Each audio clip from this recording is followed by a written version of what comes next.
Okay, good morning, everybody. If I could have your attention up here, we got a lot of stuff going on today.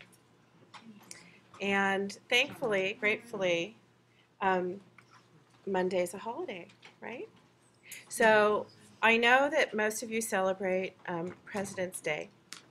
But if you choose not to go out and celebrate President's Day, you can stay home Monday morning instead of coming here at 8 a.m. and using the 2.5 hours to catch up on all your work, right? That's what all of you will do, right?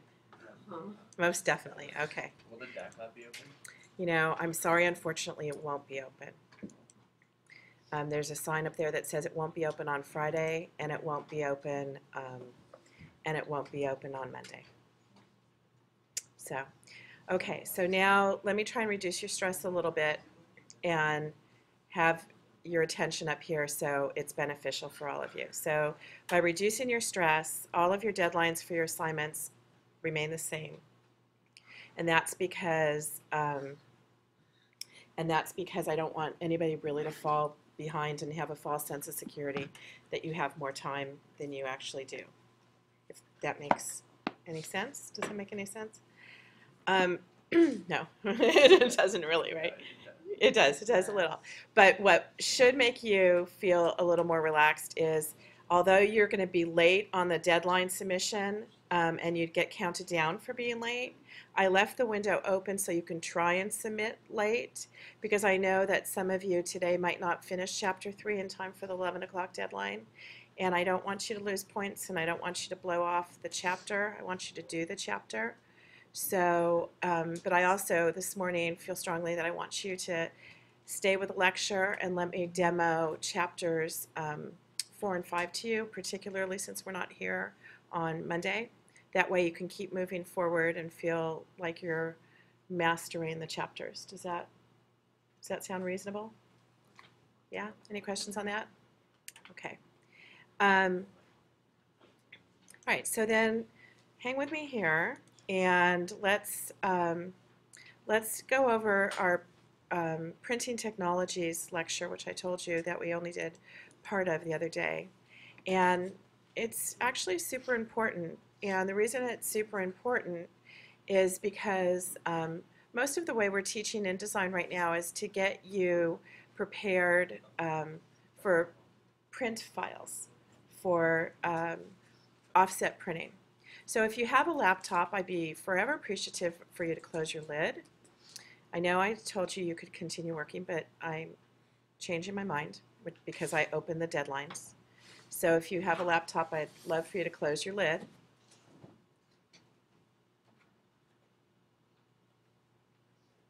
Like closed. Won't lose anything. You'll lose your wireless hookup, but you won't lose anything. Okay, thank you. So if I could have your attention up here. The other thing is, I'm kind of a work in progress. John, if you remember, is taking all these. We're taking these lectures and we're capturing the screens and putting on video. Is there anybody who's referred to one of them? I know one of you did. Have you? Did you refer to it? Was it useful? It was useful listening. Yeah, okay, good. And one of you, I know, went back to it because you did the assignment exactly how we did it in class and not how the book told you. So who did that? Who was it? Somebody submitted the dessert assignment with the bleed and put in the text box properly, and somebody did that. Nobody knows? Nobody remembers? Really? Okay. Well, one of you did that, which is how we demoed it in class. How do you get to the lecture? How do you get to the lecture? Well, that's a really good question. I'm trying to post them right here on the home page. So, for example, the last lecture I did regarding Chapter 3, I'm down too far here, right here, in Unit 4, right there it says learning about design software and graphic design file formats and their purpose. There's also guidance on creating multiple page PDF files. It's all the same lecture, and I put the minutes on there mostly because I sorted them out. This is why I'm kind of falling behind. I have to sit through my own lecture and figure out the time, and that's really listening to yourself talk for an hour. It's bad enough you have to listen to me talk, I'm sorry, but listening to yourself talk's even worse. So anyway, so the lectures are now being posted, and here, just so you know, this isn't accurate, by the way, so I'll tell you that right here.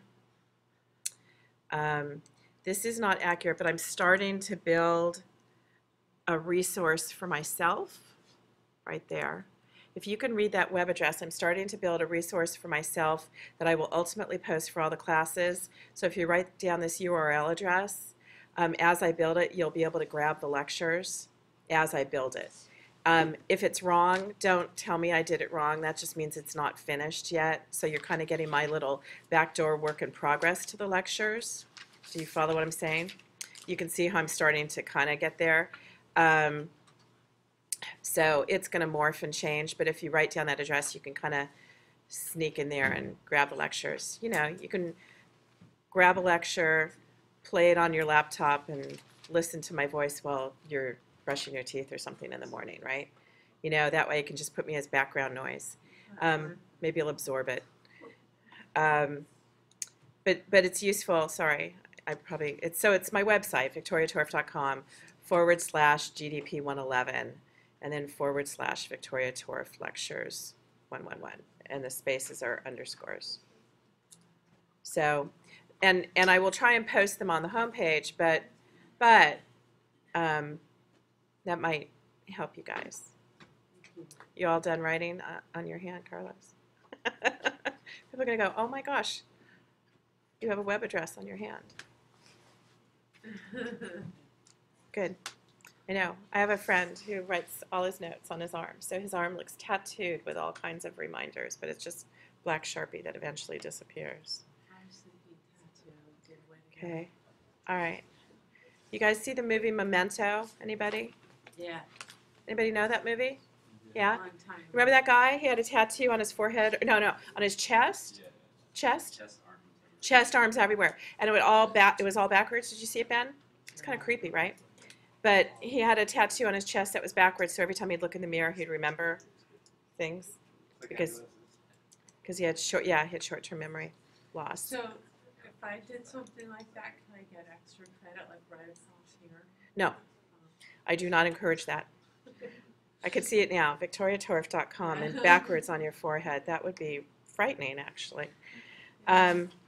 Okay, so let's, we already did computer applications. Let's go backwards here. Printing technologies. So this lecture talks about a few things. It talks about offset printing, which is traditional printing that books are printed, generally speaking now. Offset printing is more traditional. Or posters or postcards, but it's long-run printing you'll come to see. It also talks about letterpress, which I'm so passionate about old arts and skills, and we used to talk about the way type was created. I think you'll get a beautiful perspective of how type was used for printing long ago, but it's a dying art, but it nonetheless exists. And then there's printing here. It's an interview with a comic book artist, and he does digital printing. He does like a short run of comic books that he's designed.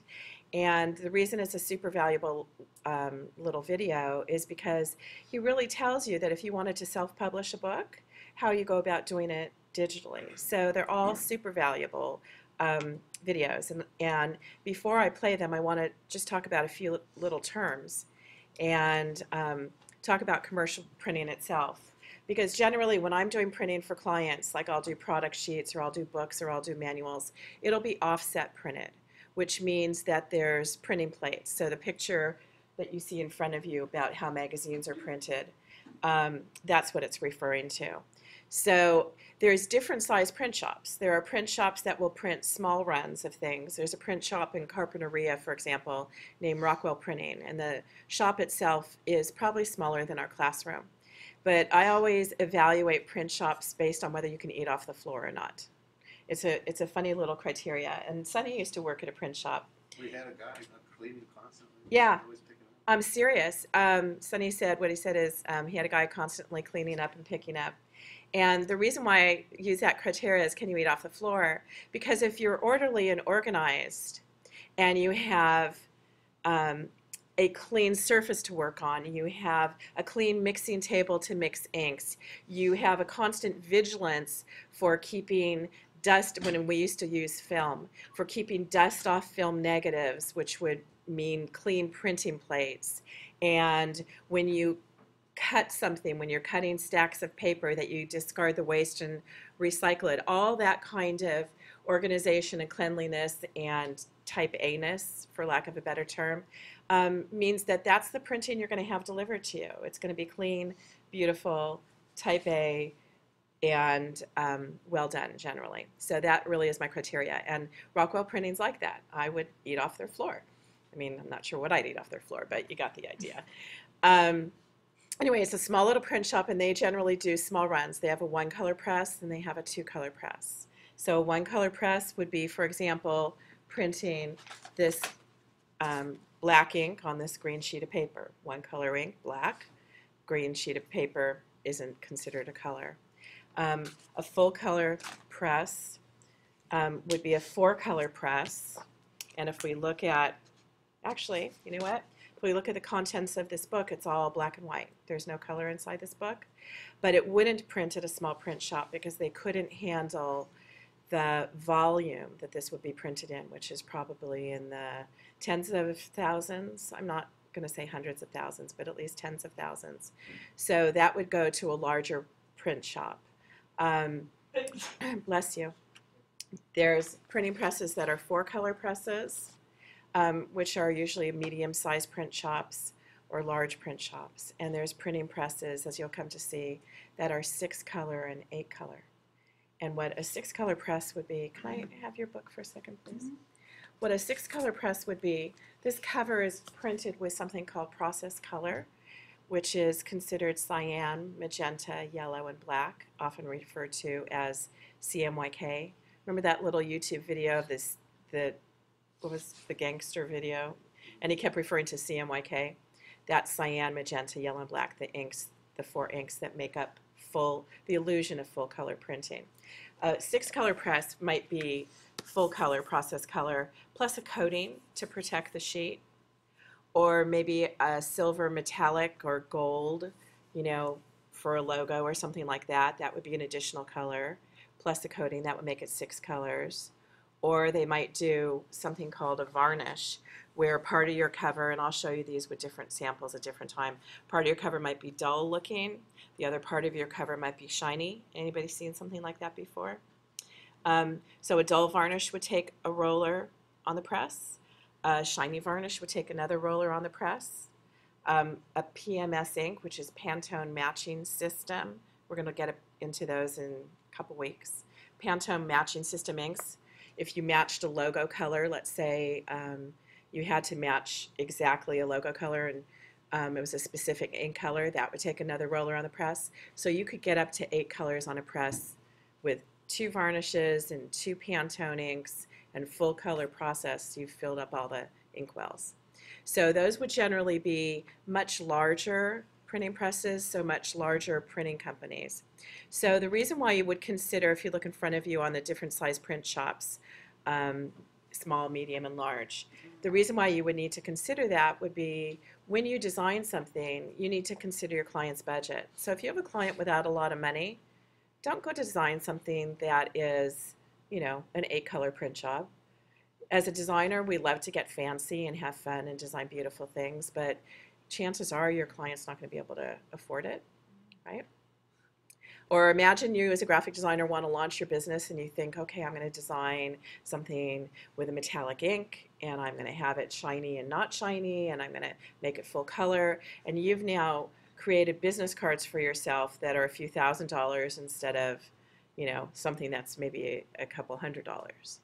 So learning how to design something appropriate for the budget of yourself or your client is really important.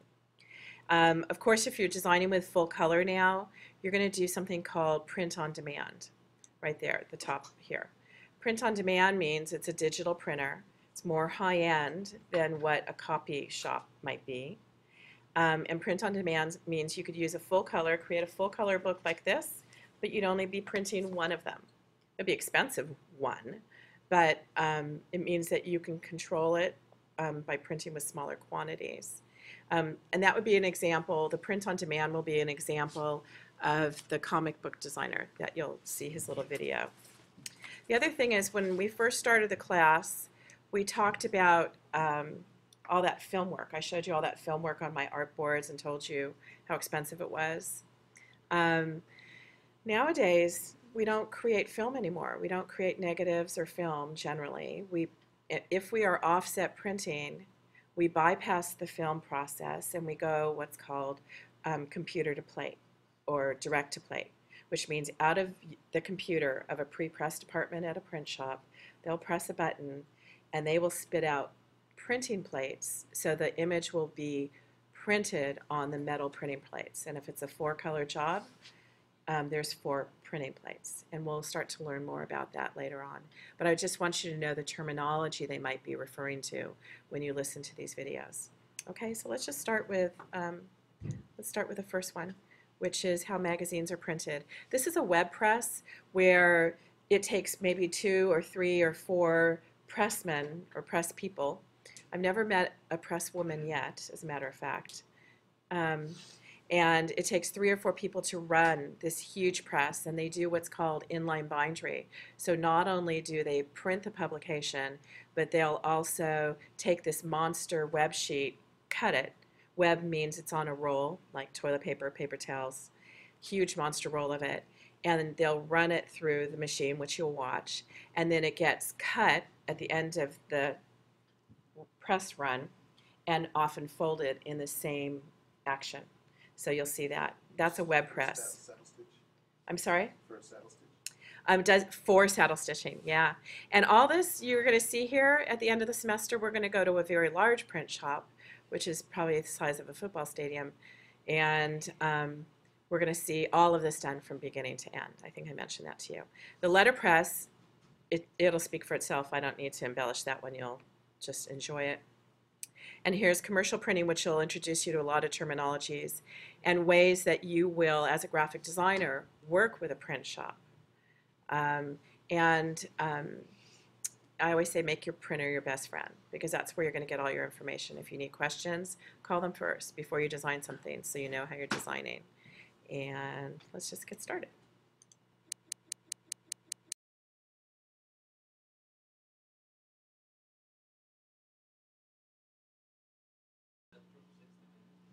You know, I don't know. Sounded like it, didn't it? The tone of it did to me. It's interesting. There's a huge resurgence in letterpress, so I doubt it'll die. It's far more expensive than normal offset printing because it's done exactly as you see it there, lots of handwork. And it's kind of an elitist thing, so you might see it on more formal invitations or something like that, or really simple business cards. Somebody who's into paper or the arts or kind of more sophisticated artistic approach to something. Okay.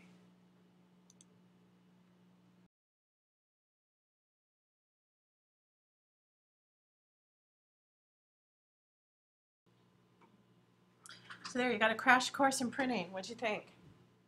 Was it good? Yeah? Interesting. Any questions about any of it? No? Are we gonna go to the paper feeler place? The paper feeler place? Yeah. Or No. is that the same as? We're not going to the paper feeler place. You mean like a paper supply house? Yeah, No. where we get to. We're going to the print shop. We're going to Ventura Printing, which is now called V3 Corporation. If I wanted to go on my own, where would you suggest? To look at paper? Yeah. Go to Kelly Paper in Ventura. They have paper there. They have Kelly here in Santa Barbara. Anybody know? Only in Ventura. Really? I know right where it is. Okay. Yeah. You know, Actually, if you want to have a paper feeling moment,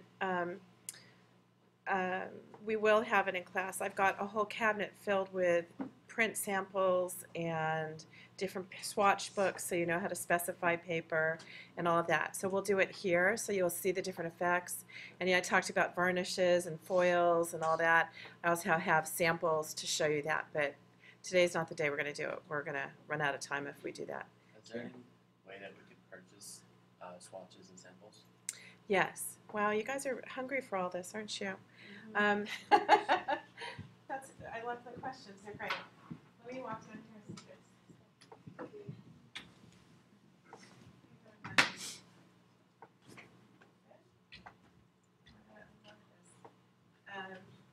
come to this cabinet for starters. What's your head? So paper sample swatch books. What's your head? Are up here. There's a ton. And I'll just give you a quick little teaser.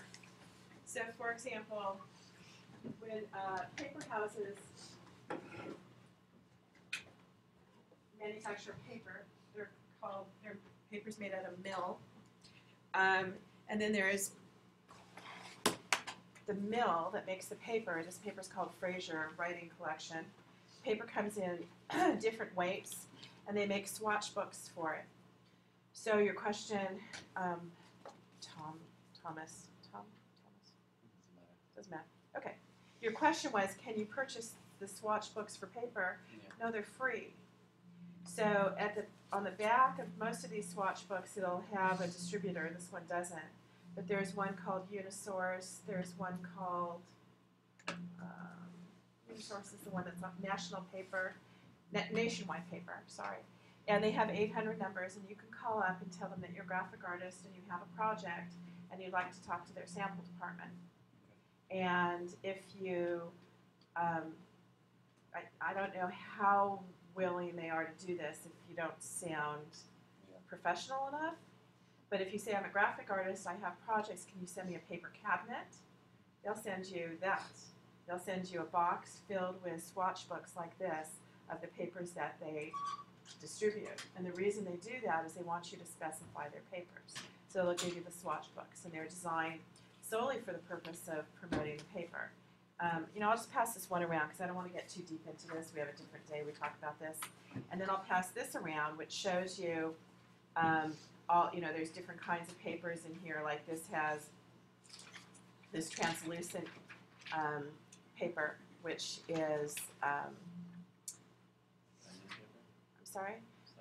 Yeah, it's like onion paper. It has the name onion paper. This one's probably called Gill Clear. They're often called vellum. They have all these different names for these. And yes, you can see what happens when this is printed with full color. You'll notice that there's this white paper here, and this has everything done to it, which is why I have the sample book. It's double wire O bound. We'll talk about bindery a different time. It's got an embossing, which means that the paper is bumped up in a different process. It's got full color printing on the front. Here, you look inside here, and this isn't gold ink. This is gold foil stamp type on an embossed magenta page. I mean, you'll see it. I mean, it passes one thing around. It's just got, and this page has red foil stamping for the page number. Trust me, no client will ever spend money like this for something. There's this one, which you feel it, and there's white foil stamping on here, and there's gold foil stamping on here, and there's color printing below this with a clear foil stamping, which you could feel, and then it's also, might even be letter pressed on this paper. I mean, it's endless what they did to this book. It's like, okay, let's dream of everything we could possibly do to a sheet of paper, and let's put it in here. And the whole purpose for it isn't overkill. It's for designers to look and realize what's available and what it's going to look like on this paper. So this paper is, they use Nakusa Solutions, Nakusa Linen, Nakusa Felt Weave, and a paper called Proterra. So they have four different types of papers in here, and that's to promote the paper. And the reason they do so many different things to it is in order for you to see as a designer what effect that will look like on their paper. And that's all about promoting their paper. So they put little booklets in here that are bound. You'll get the idea. You'll just have fun combing through it. And generally, in all of these sample books, what they have in the back of the book is each page number. It'll tell you what paper they used to do the effect and what inks they did and what happened to that page. So there's like a little key in the back telling you what they did. And these are free. Once you're a designer, actually, I usually get these from my print representative. When he sees something cool, he'll say, oh, look at this. This is really cool. I have a client, and we used a paper called Finch. Nice, pretty, clean paper, not too expensive. And one year, Finch made a calendar of these beautiful birds, and it was just a promotional thing, right, for the paper, to show what full-color printing looks like on uncoated paper, not shiny. And my client loved the calendar this year, so this is the 2011 calendar. This year, she says, oh, Vicki, can I get another Finch calendar? So there wasn't a Finch calendar, but there was another calendar I'll bring in. I think I have one, which was an extreme sports calendar. It was super cool, different paper. Every photograph was some extreme sports image. It was very cool. But he also found these posters, and I gave it to my client. It was hard to part with.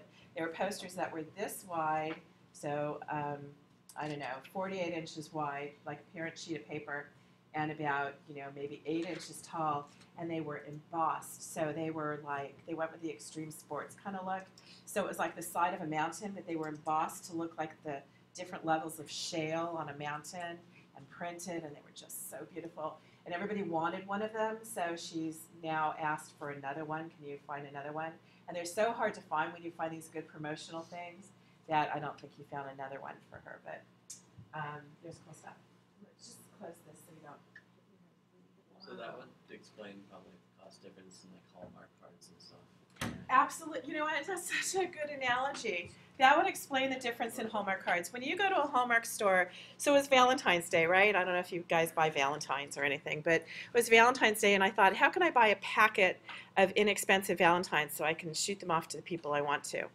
And I'm looking for the ones that are under $1 a card, right? So I want a packet of 8, and I want it to be like $5. So those packets of Valentines are going to be on some generic, inexpensive paper, full color process with a coating, and there's zillions of them made. But then you get the kind that are embossed and have foil and have glitter and have ribbons tying them together and the little vellum inside, and yes, and then those are $6. Yeah, the recordable ones. Oh, the recordable ones, right. And somebody's installed a mechanism in them, right. So, of course, absolutely. If you went to Papyrus, right, everybody know where Papyrus is by Paseo Nuevo? You'll see different levels of cards there, too. Actually, my girlfriend sent me a Valentine, and it's this little card. It's this big, and it's got a gold background and a little red heart. And it sounds very plain, but I looked at it, and it had a metallic gold background. It was hand silk screened, and the gold had this tonal quality because of how the artist designed the gold, because they did fine etching lines in there, so it created the illusion of different tones of gold. Then they put a gold heart with red ink. Then they put little swirls like this on the red heart with a different color red, so it was a red on red, and then it had black polka dots on it, which was another level. So it was a 4-color silk screen card on a rag paper with big, heavy, thick texture, and it was like art. It was like original art. It was beautiful. I told her I was all excited about it. She was like, okay, Vicki, whatever. Anyway, it was a lot of fun. So, so that's our little intro to commercial printing. Are there other questions? We'll talk more about paper a little later because I want to try and introduce the chapter work to you. But are there other questions that came up from these videos we watched, or the size print shops, or printing plates, or anything like that? No? Pretty clear, right? Does anyone still use like wood press? Wood press. Or is that Wood Letterpress? you mean? like the wood carving and stuff like Wood that? Oh, wood blocks. Wood blocks. Absolutely. Artists, fine artists. That's but not for printing books, no. Letterpress is about as retro as I could think of. And people were trying to unload their letterpresses. And my favorite thing from that video, I don't know about you guys, but out of sorts. Don't you just feel so smart now? I mean, that's just, who would know, right? Who would know that term, where it came from? But letterpresses are hard to come by now, but now they're very expensive to buy. Where before people were trying to give them away, now if you have one, you've scored big. It's like those old school Singer like sewing machines. Yes, same thing. Yeah, Lauren. There are these two women who just started a letterpress company in Santa Barbara called Tabletop. Uh huh. I just went to an event of theirs on State Street, but it was really cool. They brought like their smaller letterpress, but they had bought theirs for like $2,000, their big old one. Right. And they started a whole business Off of the equipment, right? They and- work out of their garage, and their stuff's really cool. It's really cool, right? It's, you can see it's not a business to make a lot of money, really. You have so many hours in your day and you can do so many impressions a minute, right? What did he say? We do 100 sheets a minute. I don't remember what the letterpress guy said. I think it was more like 1,000. There's like 10,000 for 3 hours, 1,000 pages. The letterpress guy or the commercial printing guy? Commercial printing. Yeah. Right. The letterpress guy is like, yeah, we do 5 an hour. Oh, One, yeah. right? They And so were- what you can see is there's a ceiling to how much you could charge for a sheet that takes so much care and time. But so it's not about, obviously, it's about the art, it's about the craft. And actually what I found most charming also, besides learning out of sorts, was his comment of, I'm only responsible for my watch. So he's perpetuating this craft. It's like being a master crafts person, right? A woodworker or something like that. Anyway, let's move forward here. So that being said, that's this week's lecture. Let me come back here to the assignment work. I think I demoed everything for chapter 3 that you need. So let's move on to chapter 4. And like I said, I know you're probably watching the time click away on the clock. But what I'd like to introduce today is just chapter 4 and help intuit this for you. And the assignment I'm going to intuit with you is this one right here, the teacup exercise. And I'm pausing because I'm considering the idea that you might want to work on this with me. What do y'all think about that? Am I getting lots of nods on that? So raise your hand if you want to work on it with me. It means I might go faster than your speed, but at least you'll get a sense of it. So let me skip that one and come and show you this Anna Sanchez one and this monster one, and then we'll go backwards to the teacup one and I'll release your screens. So I have launched InDesign here. And I'm going to open the template that they gave you for the monster one, and there's a few things I want to call to your attention. So we want chapter 4. And again, always work from, I've got a name, always work from the hard drive. There we go. And let me pull open, let me pull open the PDF file.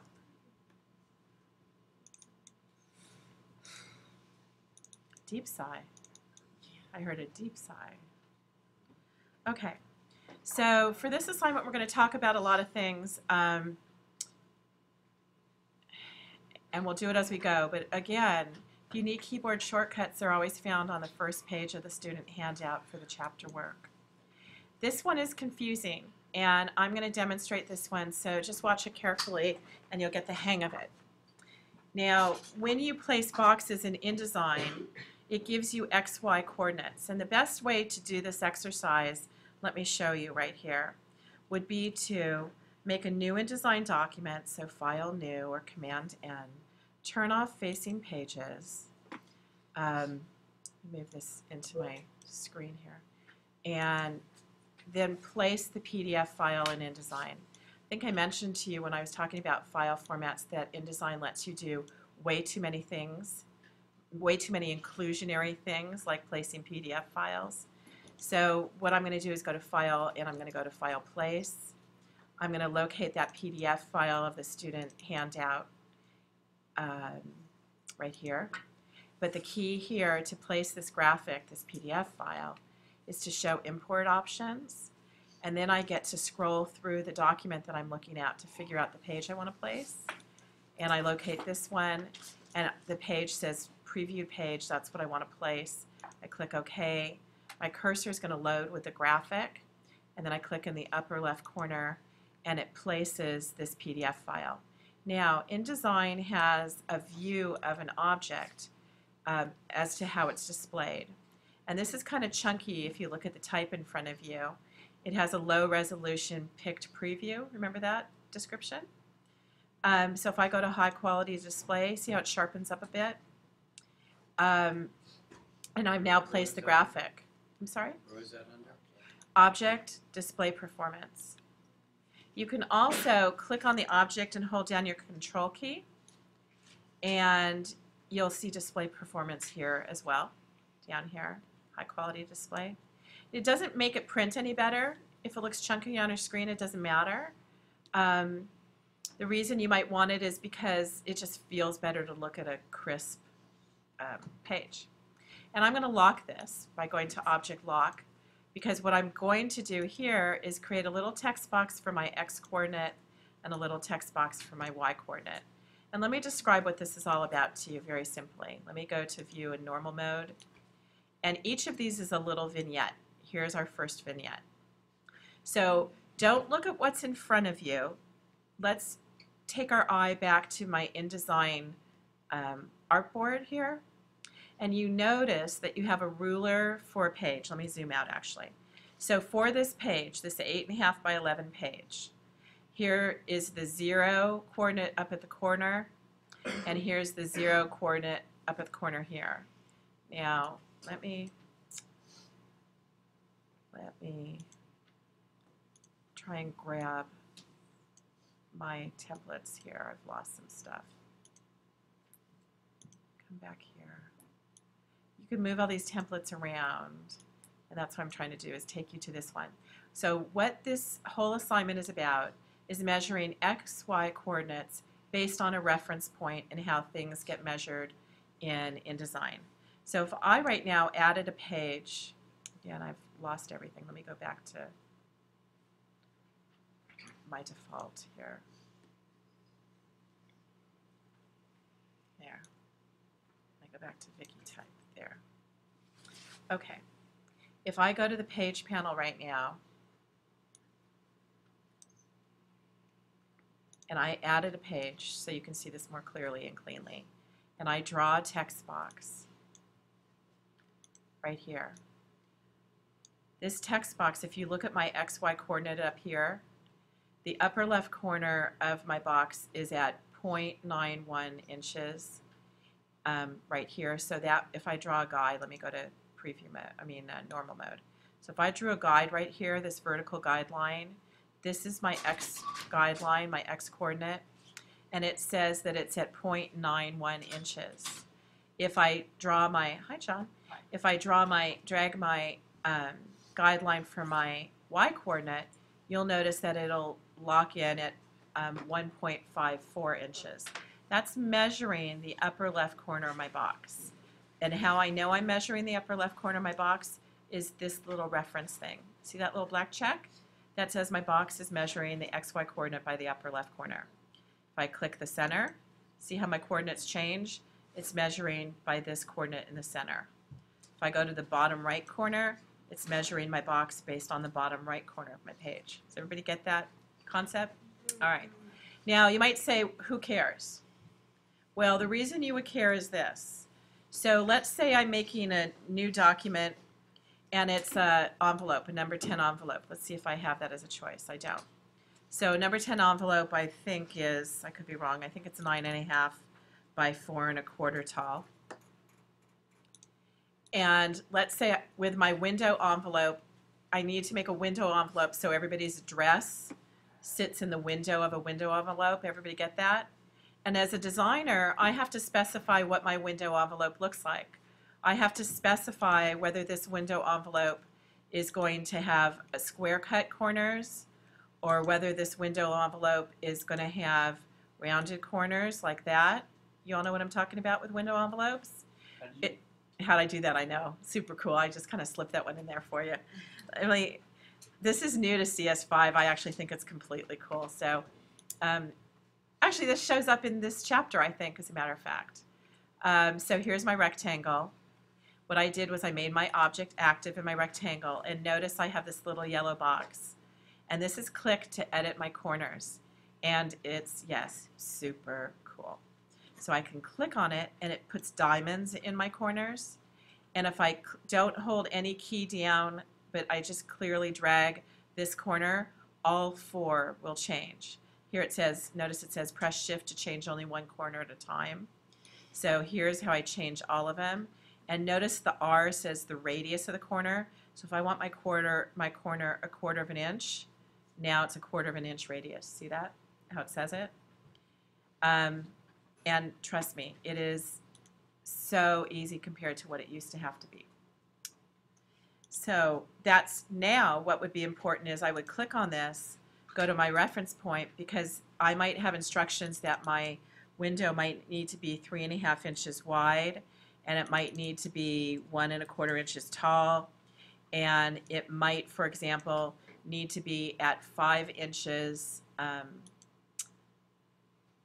X coordinate, and let's say 2 inches for my Y coordinate. And that's why it would matter, because it's a much easier way for me to measure on the page without pulling out my ruler guides and eyeballing it and so forth. Because when it's something super critical that you're printing thousands of sheets and you fold it a specific way and it has to fit in a window, that's where this XY business comes in really handy. Okay? Is that clear for everybody? So let me show you how it applies to this assignment. Oh, and before we go, let's just let's hit undo for a second. I'll show you one more thing, which was a really pretty design, I thought. So here's my box. You can hold the shift key down, it said. So if I just hold my shift key down, I can just curve that corner. I think this is super pretty. Just look at that. Doesn't that just change the whole look of the piece? Yeah, right? Cool. And same thing here. If I click on the yellow box and I hold my shift key down, I can create something that just transformed a little rectangular box into artwork, I think. Right? All right. Thanks for being impressed. I appreciate it. Makes me excited. All right, so back to our XY coordinates. Once you understand this now, it's super simple, which is this. If we look just at this box, here's our, here's how to bring your ruler guides to 0, by the way. I forgot to show you that. If I, for example, wanted to measure my box based on this, I dragged from this corner and notice my ruler guides are no longer at the 0, 0 on my page, right? And the way to bring them back to 0 is double click. Double click up there and it brings them back to 0 in the upper left corner. But all we're concerned with is not the real guides, but the illusion of the guides. So here's our little vignette. We're looking, here's our guides. If I dragged a real guide over here, I notice that my X coordinate is at the Y. And if I drag a guide from up here, I notice that my Y coordinate is at the, and I'm looking at the ruler, I'm not looking at the measurement in that window, is at the 1/2 inch mark. Can you see that on this ruler? Everybody gets that? Write these numbers down. It's a good way to cheat right now. Okay? If you're having to sit through this, you may as well get a little homework done, right? So,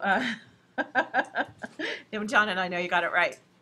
So, so we notice that our Y coordinate shows up at a 1/2 inch, and what we want to know here, is what reference. We're looking at the reference of this black box in the upper left corner. Does everybody see what I'm going for? Yeah? Am I explaining it okay? So notice that the upper left corner of this box is the X. Let me see, I always forget which is the X and which is the Y to be real. X is horizontal. Yeah. Y is horizontal. Sorry. Y, exactly. See why I forget? Yeah. Y is horizontal. So the Y here is at the 1/2 inch mark, and the X is at the 1 inch mark. let's move over to this one and take a look at it. Let's The one in, see, here you go. See how it's lining up? All right, let's do another one here. Let's jump over to this one. That's number 3. I'm not doing them all for you, okay? Now we're going to look at the bottom left corner of this same box. So see how the reference point says bottom left corner? So again, I drag a guide down to the bottom left. My y-coordinate shows up. If you look at the ruler, not the real ruler, but the one in this little vignette we have, notice it's at 2.5 inches. So y is at 2.5 for number 3. And then if we drag over here, notice that our left corner is still, our x-coordinate is still at 1. All right, is that clear for everybody? Yeah? Back there? and the first one you did was for number 1. First one was for number 1. Let's look down here at this one. Let's look at these couple of them down here. The rest are going to be pretty obvious. Let's look at the triangle because that could be confusing. Right here. So if we look at our triangle, and I take this ruler guide right here, and the triangle ruler guide, the x-coordinate for the triangle ruler guide is measuring the far bottom right corner of the triangle. So here's the vertical of the triangle.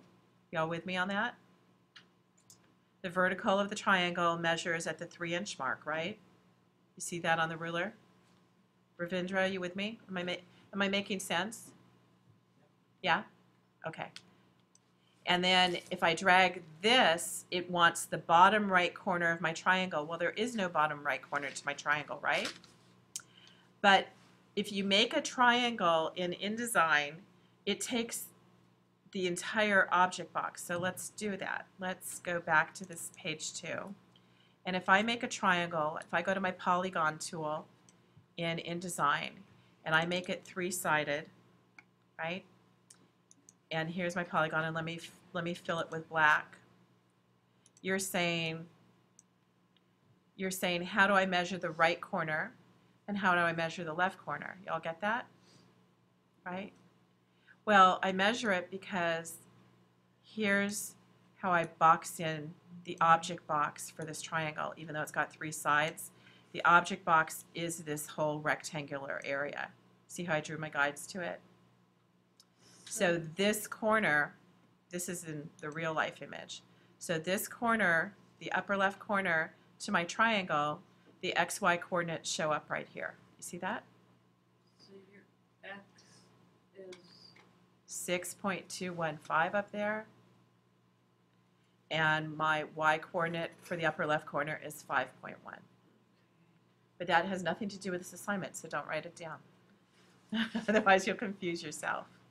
If we go up here, back to where we were with this triangle, the bottom right corner of my triangle, the vertical, which is my, again, the vertical, which is my x, is at 3 inches.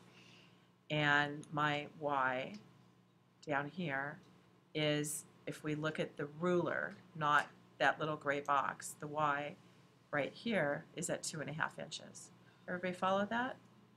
Everybody get that now? All right. We'll do one more and that's it. Again, we'll look at the hardest one. Let's look at the hardest one. Hi there.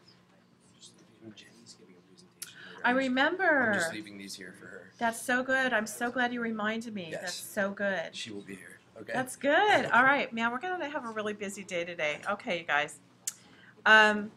All right, so now if we look at this box, it's basing the XY coordinates right on this center circle. Okay? What So- number is that? All right, let me zoom out a little bit.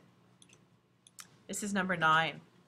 So again, XY coordinates is based on the center. So we're at like 2 1/8 here.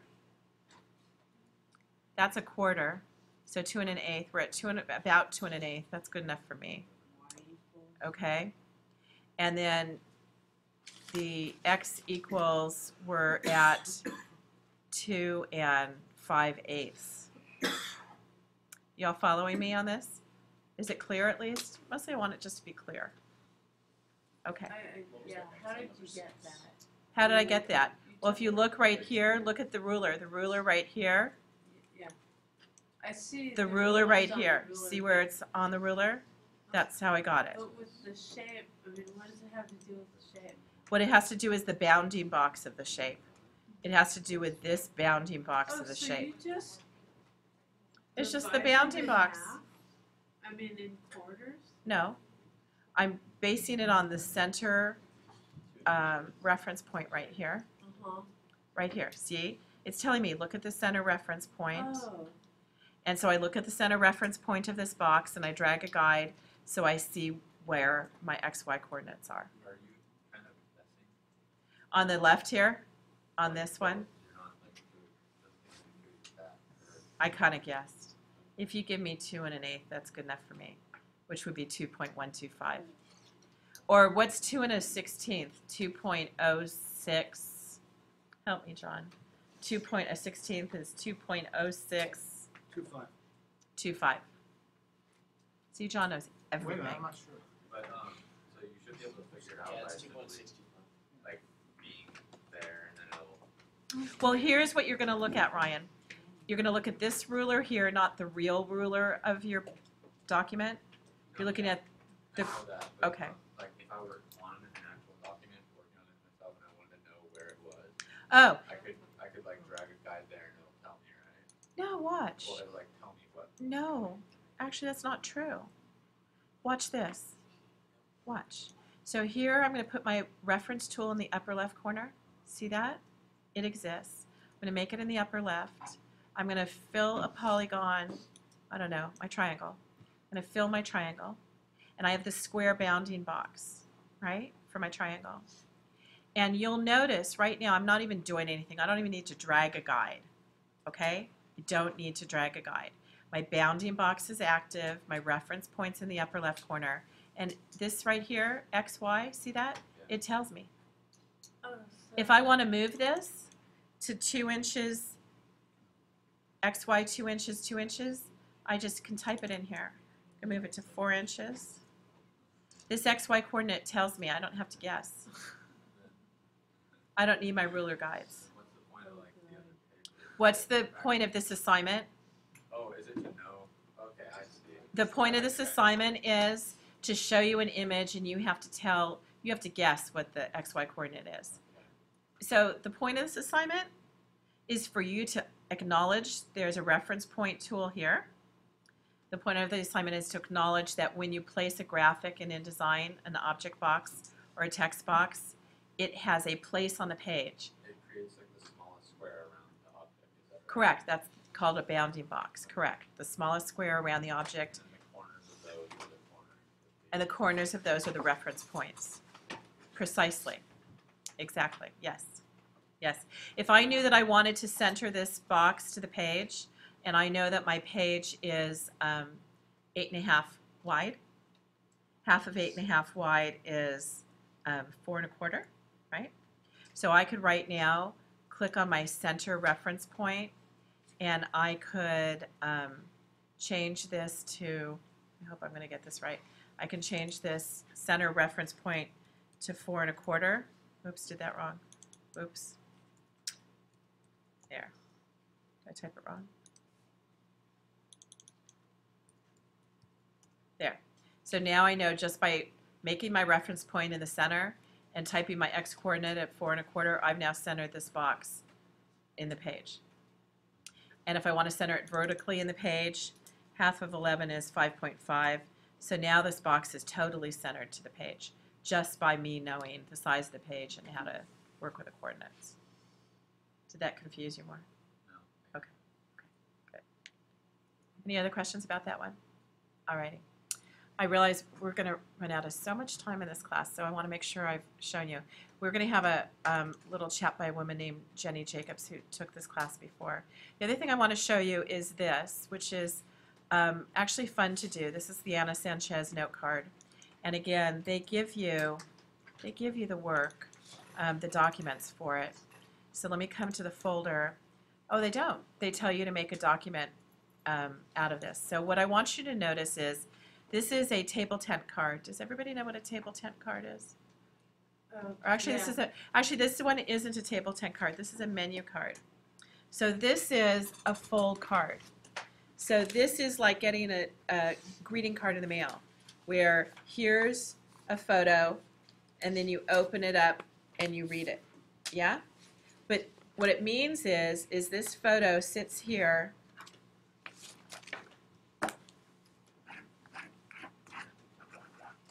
Can you see in the back my word hi on my card? Anna, can you see that? Can you see it a little bit? Okay, a little bit. All right, but watch what happens if I set this up here. It's at the bottom of my page. So when you look here and you set up your document, again, it's at the bottom of the page. So there's a couple things I want to show you. When you set this document up, I do know that the assignment is not written correctly, because again, when you create a document like this one, you want to set it up with bleeds. So let me scroll down here to where we're going. And I don't think that they tell you to set this, oh, they do tell you to set this up, I think, with bleeds. So they're going to tell, oh, and they call it a table tent card, but I don't think it's a good description. So they tell you to set the document up as 5 by 10, but they don't tell you how to set it up with bleeds. And they tell you to have the margins at 1/4 of an inch. So let me set it up for you and show you how to set it up with bleeds. The other thing I want to show you here that they tell you incorrectly, so do not make this mistake, and that way I know that you listened to my lecture. See how they show you a dotted line, which is called a score line? And they have the dotted line showing up going across the page. Score lines don't go across the page. You don't want to print a dotted line going across the page just to tell somebody to fold something in half. The score lines go out in the margins, in the bleed area, not the margins, the bleed area of the document. So let me show you this. You can set up your document with super large bleeds. So the document's going to be 2 pages. You might want to write this down, but you also have the video. And it's going to be 5 inches wide, and it's going to be 10 inches tall, and it has a 1/4 inch margins, I think I told you. And if your chain link is active, then all of them will default to the same, but this is what they don't tell you. Build in a bleed, and this time build in a bleed that's 1/4 of an inch, 0.25. So this is what it should look like for you. Everybody see that? All right, all right. Then you get a document that looks like this. Then what I suggest you do is this. I'm going to show you one way to do this. Divide your page in half. Again, double click here so you know that you're at the 0, 0 in the upper left corner. And drag a guideline. And when you drag a guideline outside of the document, the guideline will go beyond the trim. If I drag a guideline inside the document, my guideline will not go beyond the trim. You see that difference? Okay. The purpose of that, benefit for you, is drag it on the outside, and then when you go to the line tool, make your stroke active. Go to the line tool, hold your shift key down, and do not drag it all the way across the page. Don't. Okay? But merely drag your guideline from outside the bleed to before you get to that black line. See that? Can y'all see? And then make it a dash line, because that means don't cut me, just fold me. It's just called a score mark. And then make the line, I'm going to make it a 1/2 point so you can at least see it. And then here's really important stuff. This is really important to learn today. Remember how I talk about CMYK, cyan, magenta, yellow, and then black? Even though the line looks black, don't make it black. Make it in registration color. And registration color means it's going to print on every single printing plate. Prints on any color plate you have. So make this line dashed, again, 1/2 point, and registration color. And because you need it on each side of the page, make it active, your line. Hold your shift key down and your option or your alt key and duplicate it over here. Okay? Everybody get that? Okay, so you won't see it if I turn off my page because it's out in the boundaries, it's beyond the trim. But if I show you the bleed area, see how it shows up? Y'all see that? So to cut it, wouldn't you just do the same, but you'd have like half a little scissor mark? Yeah, you don't need a scissor mark. To cut it, you just make it solid black. Oh, okay. Now, in order to make sure that this fold mark is on both of your pages, marquee both of these lines, copy both of the lines, go to your page panel, go down to page 2, and then do my favorite, which is paste in place, which puts it exactly on this page like it did on the previous page. Okay? John's got something to add here. If you don't export this showing marks and bleeds, you'll get it kicked back because your fold marks will be gone. Right, we won't be able to see this. It does tell you, the document does tell you, this is what it does say. It does say here to, where did I see it? Somewhere along here it says to print this with marks and bleeds. I don't remember where I saw it. However, Many people don't. yeah, I can't see it on here, but you will, and I'll demo that for you. Okay, and then the other thing is, so basically, if we look at what we're trying to accomplish here, you're putting in your score marks, which we just did. You're putting in a graphic. You're putting in a logo. That's it. That's not hard for you. Here's the confusing part. So let me show you how to do this again. Let me come back to InDesign. Let me click up here to my selection tool. Let me click off of my marks and my score marks. Let me go to File, Place. Let me put the cover graphic, which is called cover graphic. How easy is that? And we're going to be able to see it because it shows import options. Right here, looks like what I want. And what I'm probably going to do is just go from margin to margin with this. And it exceeds the boundary of my page. Oh, and I got to put that logo below it. So I'm just going to do that. So I went margin to margin and placed it. Okay? I don't know if they tell you to size it differently, but I'm not reading all your instructions. And then I'm going to click off of this, go back and File, Place, and I'm going to place the logo, which is an Illustrator file. And again, it looks okay to me. My cursor loads with a graphic, and I'm going to try and go margin to margin with the logo. You know, and it fits. And it looks all chunky. Why, Ben? Because your displays. Perfect. My display performance. So if I hold my control key down, go to display performance, it doesn't look chunky anymore, right? Now I've done good stuff, so I'm going to save my file. And because I haven't saved it yet, it's going to save as. And just to be expedient here, I'm just saving it back in my folder. And then, you know, I did this on page 2. It doesn't really matter which one I did it on. And then the other part here, what did John say to me the other day? John said something to me in an email, which was, can I quote you, John? Yes, There are 3 things John in life is morally opposed to. Morally? Did I get that right? that's right. 3 things in life John is morally opposed to. One is murder, one is rape, and the other is retyping type that you don't have to retype. Pretty good. It's a good quote. You guys, it's memorable, isn't it? I laughed. I thought that was priceless. For some reason, I can't highlight all of it, but I'm highlighting this menu part because that's the confusing part for you. So I'm highlighting it, I'm copying it, and I'm going to pray that it actually places here on this page. And I'm creating a text box and edit and paste. And there, it worked. And the only thing I want to call attention to here, let's see if they show you the final one. They don't. So the only thing I want to call attention to, let me zoom in. They do this super weird thing, which I don't think in any of my design days I've actually ever done, but it's doable. And this is the confusing part. So again, don't have this dashed line across your page. And all the rest, I know you know how to place graphics now. Place a logo, place this text. They'll tell you how to place this underline.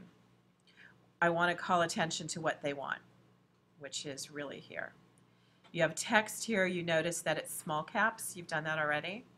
If you did that dessert menu, it's blue. The text is black down here, and it's Roman. They tell you all the character formatting here. And I don't want to take your time this morning because we're going to run out of it super fast reading all this character formatting, but everything for you is essentially told to you exactly right here and apply, and then you apply it for each one identically. And you know how to eyedrop that to make your shortcuts. But what I do want to call attention to, which I think is a challenge and not intuitive, is how to put this yellow line behind this type and how to put the wiggly line down here. So that's really what I'm going to focus on. So let me just kind of scan this. So this is Caslon Pro, semi-bold. There's a space before and a space after. There's a rule above. There's a tint to the color of the rule. And then there's a column offset. And I'm not going to be exact in my demonstration for you. Notice there's an enye here. Did I say that right, Carlos? Yeah? Okay. Spanish is, did you grow up with Spanish? Yeah. Okay. And notice I can find the enye in my glyphs panel if I can't figure it out. And then also there's another rule down below. So let me come back to the InDesign document and let me just do this. Let me focus on the first one. Let me go to Type, Show Hidden Characters, because when I copied the text, look what happened here. It gave me returns that I don't want. I don't want to return after my and, do I? So I want to click in front of my return, hit my forward delete button, and add a letter space. And yeah, John. In some cases, you'll get two returns, like Yeah. copy information, and you can get rid of that by using caret P in your find and replace. Yes, find and replace is great. So in other words, if I had this and I want to get rid of two consecutive returns, I can highlight them, I can copy them, I can go to maybe edit, yeah, find change. I showed you this before, I think. I could paste my find change, and I can paste my double piece and get rid of one. And for this story, I can find the double returns and I can change them all, and it fixed it. See? It's a find change. I end up using that a lot. Anyway, let me just make this blue. So I'm going to try and assemble this. Let me make the type in it small caps. Let me fake out semi-bold. I don't remember what it tells me to do, but you know, I'm faking this, right? Everybody knows that. And let's say that this type here is, oh, this is all part of the same story, so let me get rid of that here and highlight this text here. Actually, highlight all that text. And let me make it 12 on 14. Let me add a space before and a space after. Don't follow my measurements. Do what it tells you to do for the assignment, okay? And then the only other thing I wanted to focus on, I think I told you. Let me add space before this one a lot, so I create a lot of space. And this is how you do paragraph rules. This is the confusing part, I think. Highlight your line of text. It applies to a paragraph. And then you're going to want the paragraph panel. I think it's the easiest way to do this. Locate the paragraph panel. Let's tear it off so you can see it. There's a pullout on a paragraph panel called Paragraph Rules right here. And you get this dialog box, which let me pull in here so you can see it. And I'm going to put a rule above my bean salsa. And I'm going to turn the rule on. And I'm going to make the rule, it's just a line, yellow, like highlighter. Remember how it looked in the menu? Let's look back at it just to see. So it has that yellow highlighter tint behind it, behind the words. Okay, thanks for nodding, that helps me. Okay, and come back here. I'm going to make it yellow so you can see it. Well, you can't see it because I highlighted all that text. Let me not highlight the text and just click on my paragraph. And now go to paragraph rules so you can see it. If you click anywhere in a paragraph, it applies it to the paragraph. So it gave me a rule. I'm going to make my rule yellow. I'm going to make my rule super big so it highlights the text, right? I'm going to move it down a little. Let's move it down to 0.05, see what it looks like. Let me make that a 1. I'm eyeballing this by changing the numbers. See how it kind of hangs a little below and a little above? And then I'm changing the tint. And they tell you the instructions on what they really want you to have. And I'm increasing my tint till it looks like a highlighter. Okay? That's how you make a paragraph rule that looks like a highlighter behind something. Design-wise, I don't think it's very attractive, which is probably why I never did it. And then what it also wants you to do is put that wiggly like green line below it. So now without changing my paragraph box, oh no, I have to, because it applies to that paragraph. So I say okay. Now to apply to this paragraph right here, I click anywhere. I add a paragraph rule here. I want a rule below it. I turn the rule on. I want the type of rule, the wiggly line, wavy. And then I want to increase the weight of it. I don't remember what they tell you. Let's say we make it red. And then I offset it. And they tell you what the offset measurement is. Okay? Are there questions about paragraph rules? Yeah. What's the difference between like rules and strokes? Nothing. Nothing, Absolutely nothing. except for like rules or around text. No, no difference. No, a rule and a stroke and a line, they're all the same thing. Okay? Nothing. But you know what? You could Google it in it, you know, when your computer's freed up and see if we could figure out the nuances of it. But to me, it's identical. They're used in different contexts, though. You wouldn't say you put a rule when you stroke a character. That's correct. Did you hear what John just said? So you still would say stroke. You'd stroke the character. You'd put a stroke around the box. And you'd draw a rule. Okay, here you go. We just came up with it. You'd stroke a box, so when you put a line around the box, you stroke it. When you draw a line below a paragraph, you add a rule. I know. Now you're going to remember that forever. Okay. You good? Any questions about rules and so forth? No. All right. Then let's double check. Let me just show you about this monster thing.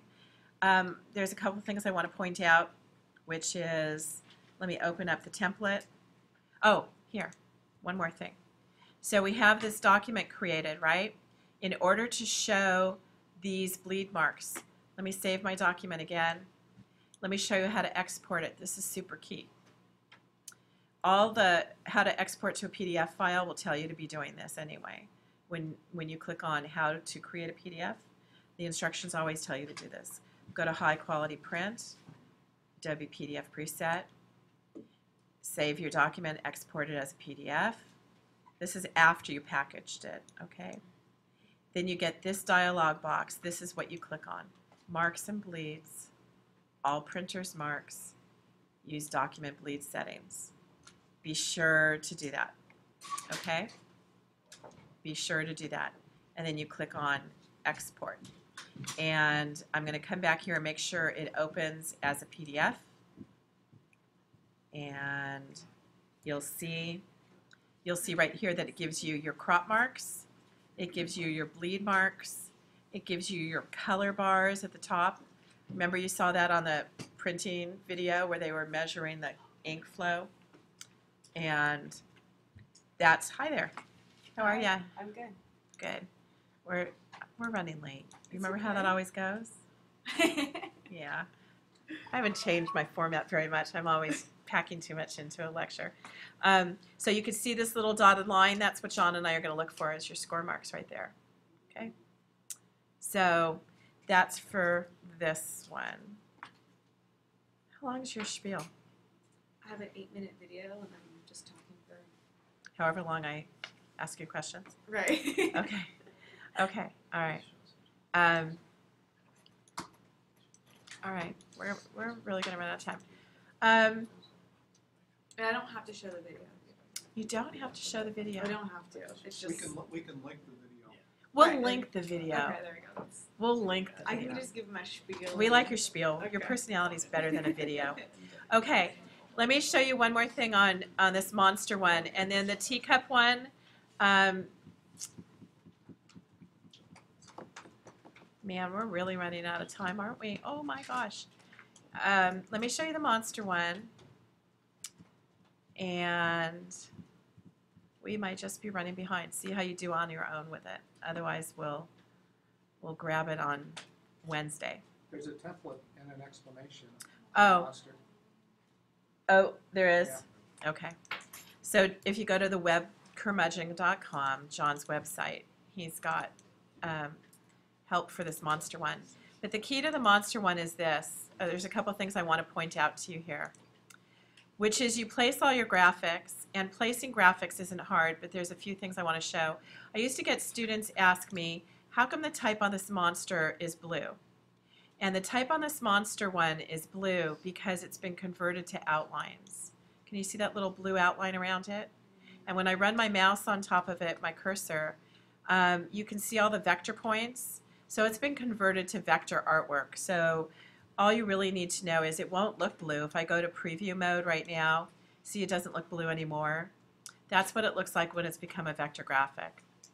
And the key to this one, I'm going to go through it super fast, is here's those cute rounded corners, right? You go place your monster graphic, which they provide you with in the folder, the monster folder. And you place the monster graphic, and the interesting thing about the monster graphic is it's an EPS file. It's probably an Illustrator file, which means it can be enlarged or reduced. So we're going to place the graphic. They probably tell you the size to place it. They do. Notice there's a bigger image here. So what you would do when you place it at 100%, you go to Object Fitting, and you want to fill the frame proportionally. And it reduced it down, and it fits perfectly in the window. Now, there's 3 goals to this monster one. You want to take this monster and you want to put the eye in this one, the scaly back in that one, and a different part of the monster, the leg, in that one. Y'all see that? They give you the boxes. They make it super easy for you. What they don't do, if we look back at this, they don't give you the drop shadows. You have to do the drop shadows yourself. So again, I can click on this box, I can go to File, Place, and I can place the monster, and I don't even need to size it. So the monster's in here somewhere. Can't see it because it's giving me this upper left corner of the graphic. But if I use my white arrow, which is the direct selection tool, which deals with the content of the box, I can click on it, hold down my mouse, and you see where the monster is beyond the boundaries of the box? While I'm holding my mouse down, I can just kind of drag this image up and around over here till I move it up to get that eye right there. Is the space bar the hotkey for that? No, here's my left hand. I'm just using my mouse, right? Look, Mom, one hand. And the other thing is I can now copy the contents of this box. I can go to Edit Copy. I can activate this box, and I can go to Paste Into, another one of my favorites. And then again, I can put my little crab in here. And then I can click on this one and go to Edit, Paste Into. And again, I can move the monster by clicking and dragging. And I'll put his little claw in there or something like that. Okay? Y'all see that? Not hard, right? No. And then the drop shadows, not hard either.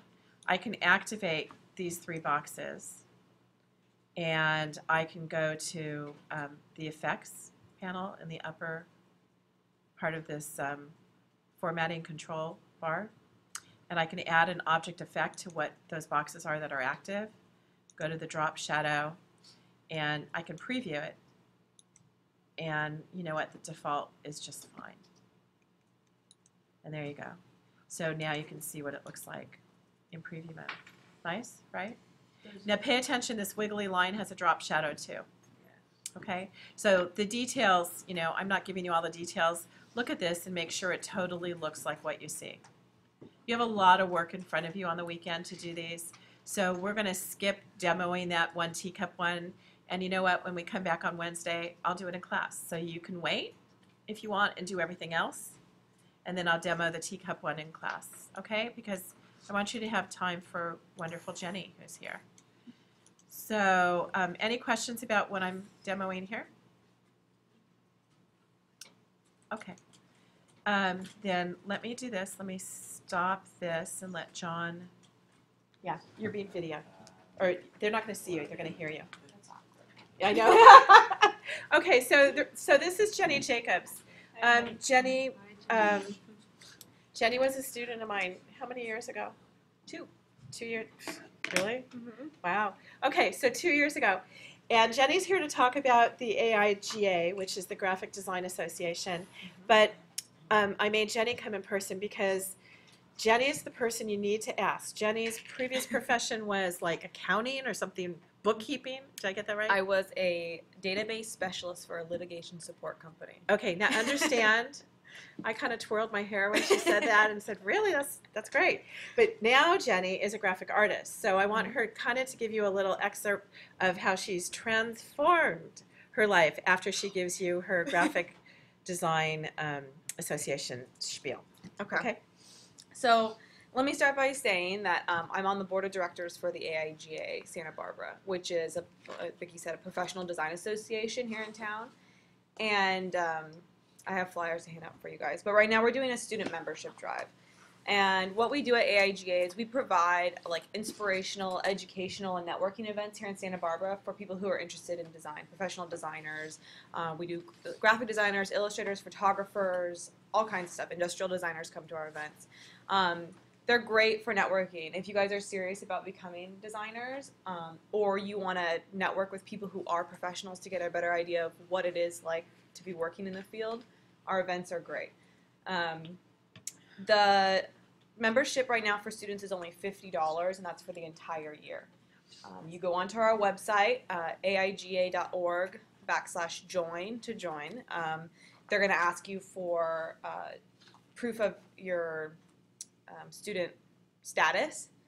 But essentially, with the $50, you get discounts on Adobe software. You have a huge network of designers to basically check out online, see portfolios. We have contracts, and there's a ton of stuff. Plus, our events, you get a discount if you're a member, and then if you're a student member, it's even a better discount. So probably if you were to come to maybe like 3 or 4 of our events within a year, you'd be breaking even with what you spent to be a member. My experience with AIGA Santa Barbara is that I've networked with a ton of professionals. I know so many designers in town. I've had many opportunities to do freelance work. I volunteer on the board and I help organize events. I do graphics for our chapter. Andrew Atea, who some of you guys probably know, he does the tutoring in the DAC lab. He's our student liaison. So if you ever have any questions about like what we do, you can always ask Andrew. And he actually made these little flyers I'm going to pass out for you guys if you're interested. So this is the kind of stuff that we do. It's kind of fun. You want to pass this? Or just down? Thank you. But yeah, so that's what I do. And I got involved with the AIGA through all of the instructors here on campus. Bobby Balderman and Anna Lafferty, everyone that has sort of just, told us about different events and stuff that's going on. But, yeah, and then I don't know, what do you want me to say about myself? That's pretty much my spiel. Well, does anybody have questions about the Graphic Artists Association, the AIGA? They put on really fun events. Jenny Jacobs. Events that I find that I like going to. Tell them some of the events that you did last year or this past year. So within the last couple of years, let's say, so we did a web marketing event last month, and that was essentially learning how to self-promote online via social media, blogging, and all that sort of stuff. We've done film screenings, Milton Glaser documentary. We have a student portfolio day, which I'm sure a lot of the teachers will tell you about. It's coming up in April, which is an incredible event. You get to show off your work, get feedback from professional designers in the community, and it's actually going to be at lynda.com this year. Tell them what lynda.com is. So lynda.com is an online tutorial, video tutorial website, and it's subscription based, so students and people who are interested can go online and watch these videos about a whole bunch of software and different educational stuff. So marketing and InDesign, Illustrator, QuickBooks, everything that you could possibly imagine Lynda.com has. But they are a huge growing company, and they're based in Carpinteria. Linda Wyman is one of the founders, and they do all kinds of stuff in Santa Barbara. They sponsor the Santa Barbara International Film Festival. They're actually one of our sponsors for AIGA.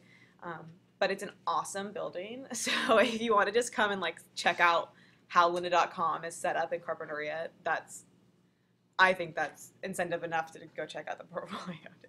They have a huge, awesome place.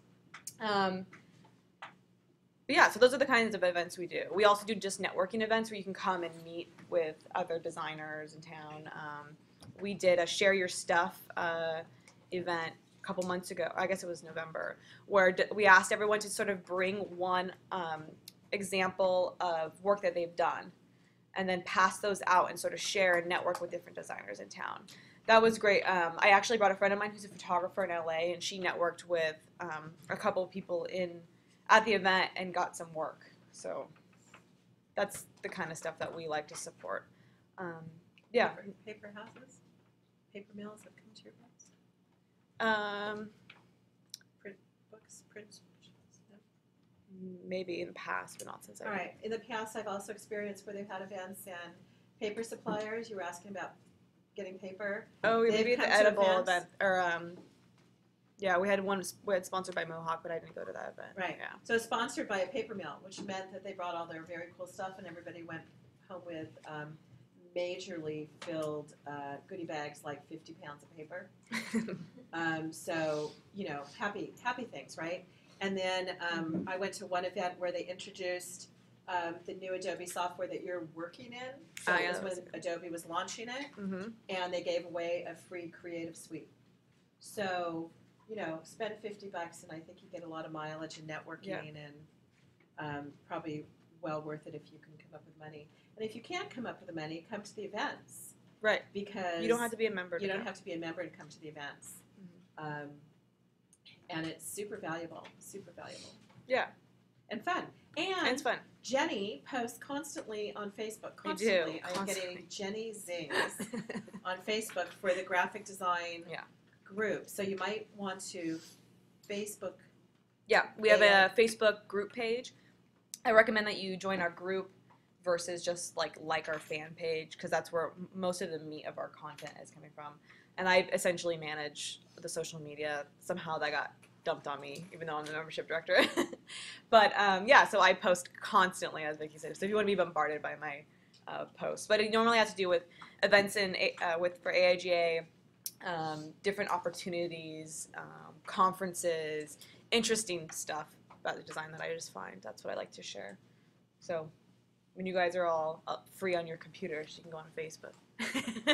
Now, if any of you have questions for Jenny, so she had a different profession, came back to school, retooled herself, never did graphic design or Adobe before, if I'm correct. No, never. Took my GDP 110 and 111 class only, or the first semester was those two only? I had taken summer school. I'd taken the photography class and Photoshop, and then I crammed as many classes as I could with it. I finished the program within a year, so I did 4 classes for my first semester. Right. Yeah. So she's a great person to ask if you're interested in the program or interested in becoming a designer, or how she got clients like before she even finished school. Or so if you have any questions for her, now's your chance.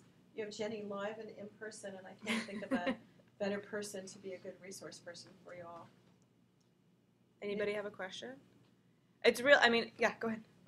Getting in the industry, would you recommend transferring to another school, or as far as education goes? I think it definitely depends on what your goals are. For me, I had a bachelor's degree in psychology before I came and finished this program, so I have that background, and education and learning is number one. If you want to continue to grow in any profession, you should constantly be keeping yourself up to date on what's new, and education is invaluable. So yes, if you want to transfer to another school and finish up and get your bachelor's degree, I would definitely recommend that. I also know that the skills that I learned in this program really helped me in the subset of graphic design. I had no background in it whatsoever. I had like some fine art stuff, but essentially, I am in the program. I am where I am because of the graphic design program here. So it really depends on what your goals are, but I say keep going. Sky's the limit. Any other questions? So if somebody wants to spend the $50, are you difficult to get a hold of? No, absolutely not. I have business cards too that I can leave, and Andrew has some too. But Thanks.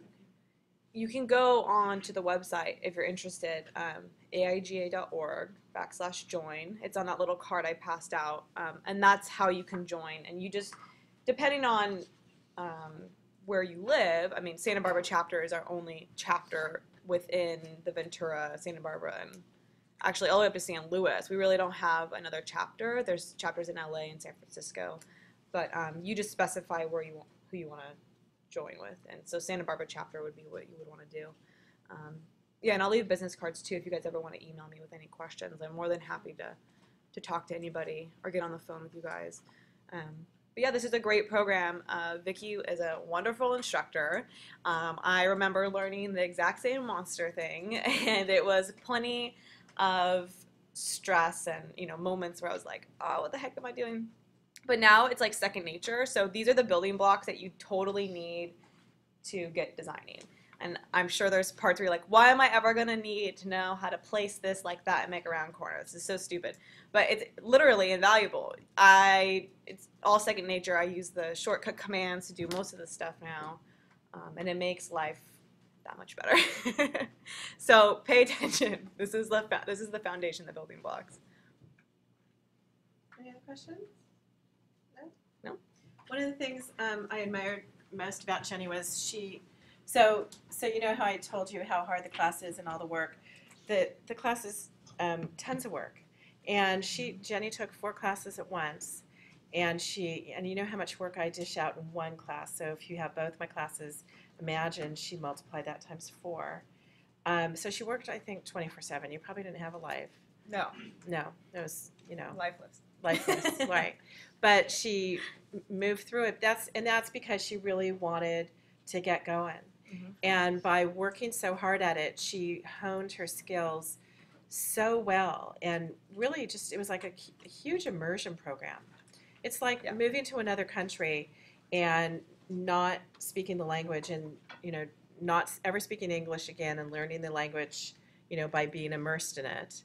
It really was, yeah. Right? You're learning the software language. So you're learning the software language, Yeah. you're learning graphic design language. And I remember that Jenny had jobs, and I think she did a lot of free work when you started. Did you do that? Oh, yeah. Yeah, she did free stuff, because if you do free stuff, pro bono, if you do free stuff, you immediately build your portfolio. And free doesn't put money in your pocket. Not all of us can afford to do that. However, you immediately have a portfolio of professional work that you've done, and you cut your teeth on, on putting your time in for something like that. So you started working, and I think by the time you were done with the program, you had paying clients. I did. And actually, part of the industry is that you want to,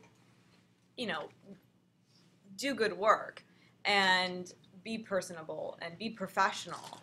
And because of those jobs that I had, and Vicki was a great mentor on a lot of stuff on how to do pricing, and doing I think my first real job was a logo. The horse logo. Right, exactly. And she mentored me kind of through that. And because of that, now I've been referred for multiple other things. Plus, he's a continual client. I'm doing some social media marketing stuff for him now too.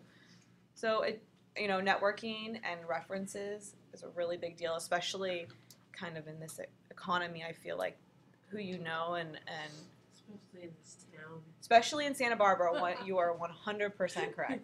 So come to our networking events and meet all of the designers in town. It's a great thing to have. So, yeah. Thanks for your time. Yeah, thank you. Thank you. Thank you. Okay.